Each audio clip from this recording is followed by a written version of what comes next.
Je veux savoir pourquoi je vous trouve là. Comment? Puis-je savoir pourquoi je vous trouve là? Le face-à-face entre les deux est froid et glacial. Placée sous mandat de dépôt, Sylvia Bongo Ondimba passera donc sa première nuit à la prison centrale de Libreville.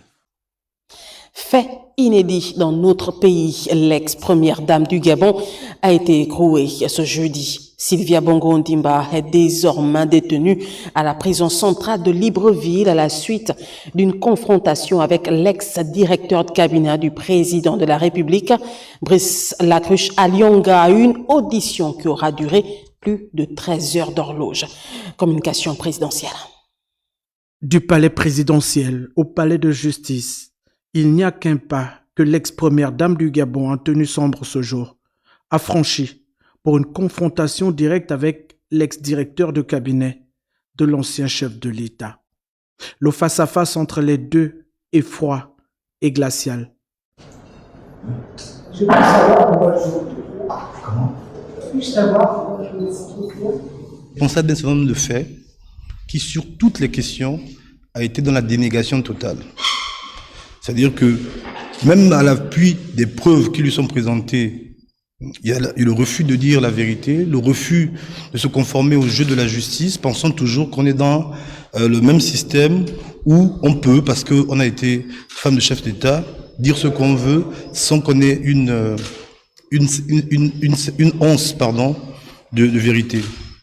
Nous avons aussi, et ça c'est saisissant, constaté qu'il y a quand même des malversations de plusieurs centaines de milliards, de milliards, juste pour le confort et la bonne vie d'une famille. Depuis son incarcération à la prison centrale de Libreville, Brice Lacruche Alionga a bien perdu de sa superbe. Dans ses mains, un exemplaire de l'Ancien Testament. À ses côtés, Maître Ange Kevin Zigou et le collège d'avocats dédié à sa défense.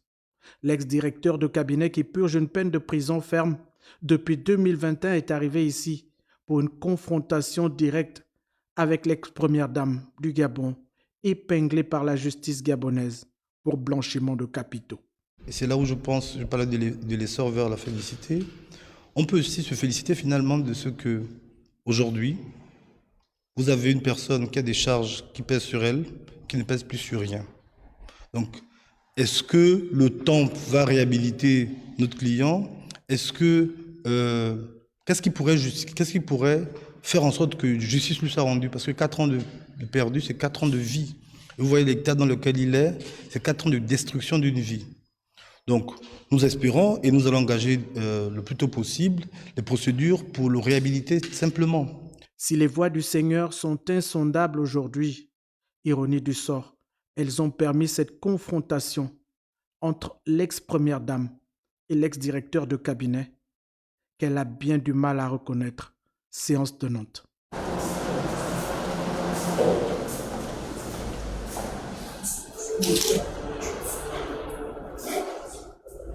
L'audition de l'ex-première dame s'est poursuivie à huis clos. Et comme une leçon de vie ce soir, elle s'est achevée au bout de la nuit. Placée sous mandat de dépôt, Sylvia Bongo Ondimba passera donc sa première nuit à la prison centrale de Libreville. Si près, mais si loin des lustres du palais présidentiel.